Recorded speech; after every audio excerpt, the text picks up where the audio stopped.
All right, you guys, let's make some banana bread. And this is going to be a very quick, easy recipe to put together. I know there's tons and tons of banana bread recipes out there, some with nuts, some without nuts.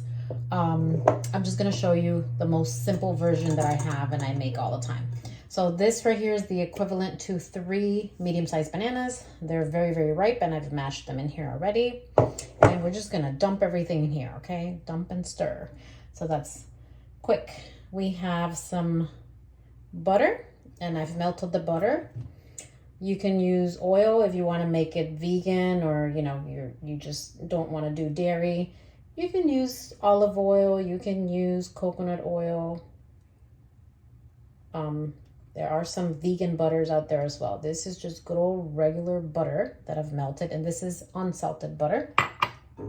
Now I'm going to go ahead and dump in my sugar. I'm using light brown sugar today.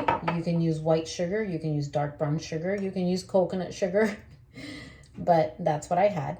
Now we're gonna dump in the eggs. So I'm gonna try to get no shells in here. There's one egg. There's the other egg. May have made a little mess there. When you're baking, if you don't make a mess, then I don't know what you're doing. I'm gonna add some vanilla. I don't know if banana bread calls for vanilla. I add vanilla to all of my treats and my sweets, and I don't measure the vanilla. I'm sorry, I just don't. I'm just gonna pour probably about a teaspoon in there, or maybe a little bit more. And so now we have all of our wet ingredients. I do have a little bit of milk here. This is just some plant-based milk, but you can use any milk. Just on the side, just in case, if I see that the batter is a little bit too dry, I can add a little bit, but I'm not gonna add it just yet. I'm just gonna go ahead and mix just with a spatula. If you have a whisk and you wanna use a whisk at this point, you can. But if you use a whisk here, then at this point is fine. You will have to change into a spatula, because when you add the dry ingredients, then you may wanna do that. So this smells delicious already. Who doesn't like banana bread? I've met very few people that don't like banana bread. But this is, I think, one of the most simple recipes. And today I'm using a gluten-free flour. You can use regular all-purpose flour if you'd like. This is actually a flour blend that I make myself. It's not my recipe. I follow a YouTuber. She has a keto channel, and her name is, or the name of her channel is Victoria's Keto Kitchen. I don't think she's on TikTok, but she is on YouTube. So if you guys want to look her up, she does some amazing recipes with this gluten-free keto flour. This is not a keto recipe, obviously, but I do find that I'm able to use that flour mixture, that keto flour mixture, which is this right here, and just use it just like any other flour. So if I want to make it gluten-free like I'm doing today, and significantly lower in carbs, that's why I'm using this flour. So it's the same amount if I were to use all-purpose flour. This is the low-carb gluten-free flour blend, and I have some cinnamon, I have salt, I have baking powder, and I have baking soda. If you don't want to add cinnamon, you don't have to add the cinnamon, but I think it just gives it, another level of flavor to the banana bread, and I love cinnamon and everything. So you can leave the cinnamon out or you can add it. And I've seen, again, ton of recipes out there for banana bread, and some of them even call for like ginger or like, something, a little bit almost like a spicier blend of sweet herbs. So you do what you want to do, okay? I'm just showing you mines. And I'm just gonna do a little bit of tossing around on this flour just to kind of mix everything in. And I do have my oven preheated to 350 degrees. So make sure your oven is ready for you. Here is the flour blend. So all the dry ingredients go in there. See how super easy this is? It's just one bowl. And I have this bread loaf that's already buttered. Okay, make sure that you do that so it doesn't stick, or you can use parchment paper if you'd like, but This is about a 9x5 loaf pan. And I'm sure you can probably make this into muffins too if you want to. So I'm just gonna mix it up. And this smells amazing. If you want to add chocolate chips to this, I've done that too. You don't have to, but you can. But today I'm just gonna do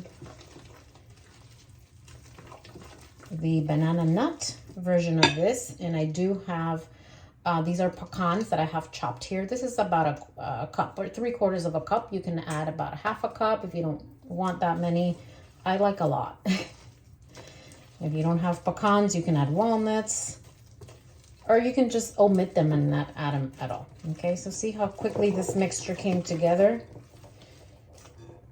You don't need, like, you know, a mixer or anything like that. And it is a gluten-free flour. There's no gluten in here, so you don't have to worry about over mixing it and making the bread tough, which is great. And it looks good. It doesn't look dry or anything, so I'm not gonna add any milk, okay? Again, it's gonna depend on the flour that you're using. And it looks pretty good. It's like almost like a very thick pancake batter. Now we're gonna go ahead and add the pecans or pecans. I'm not sure however everyone says it, but pecans for me. And I'm just gonna fold them in. And again, just a little bit. I mean, you see how quickly this comes together? This is probably one of the most simple recipe. If you're like, if you don't bake a lot, or if you feel like maybe you want an easy recipe to start baking, and you know, it's homemade, it's better than buying it at the store. Not that there's anything wrong with that. Don't come for me. But you know, it's just really easy to put together. So what I'm gonna do is I'm gonna dump it in here. Let me move this over a little bit for you guys. And just make sure everything goes inside the loaf pan. If you use a smaller loaf pan, like I think there's like maybe like 7-inch loaf pans, or even like, I don't know, 6-inch, I'm not sure. This one again is about I think about 9 inches or 9.5 inches. So all that's gonna happen is that your bread is gonna be a little bit taller, you know, if you use a smaller pan. But I find that for this recipe, this pan, which is about 9 inches, is perfect. Okay, what you're gonna do is you're gonna go ahead and make sure that this is all leveled out so that, you know, you get like an even loaf.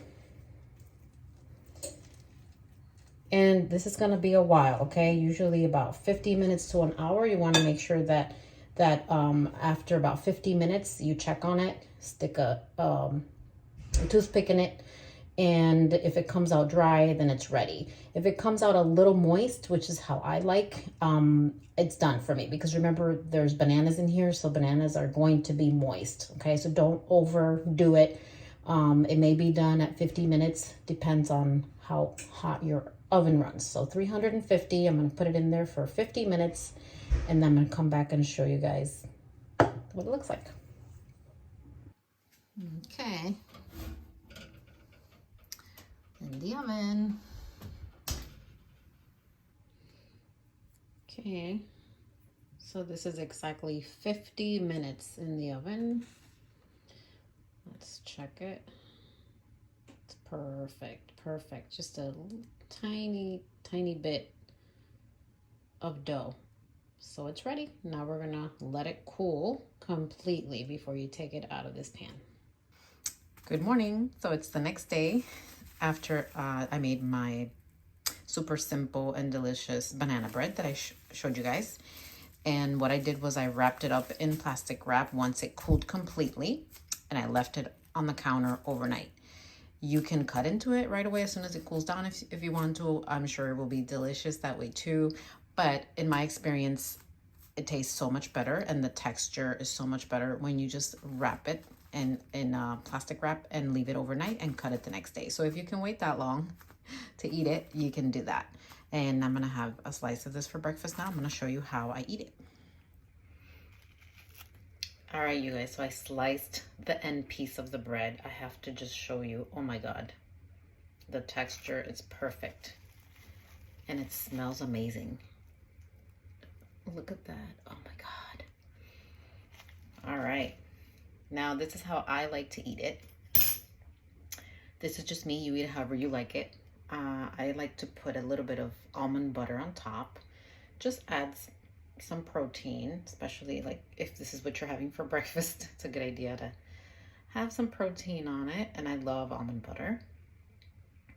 So I just put a little bit, not too much, but you put as much as you want.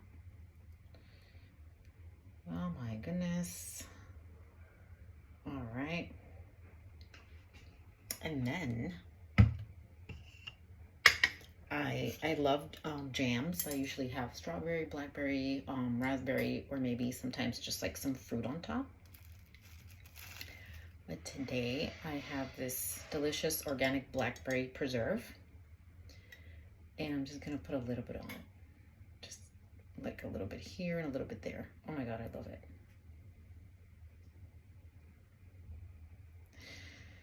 I hope you guys make this. It's a super easy recipe. And it's something to look forward to for breakfast in the morning. Look at this. So let me just mix this up a little bit. And you can also warm it up if you like in the toaster or in the microwave, since it's set overnight, if you like it warm. So I'm gonna have a bite.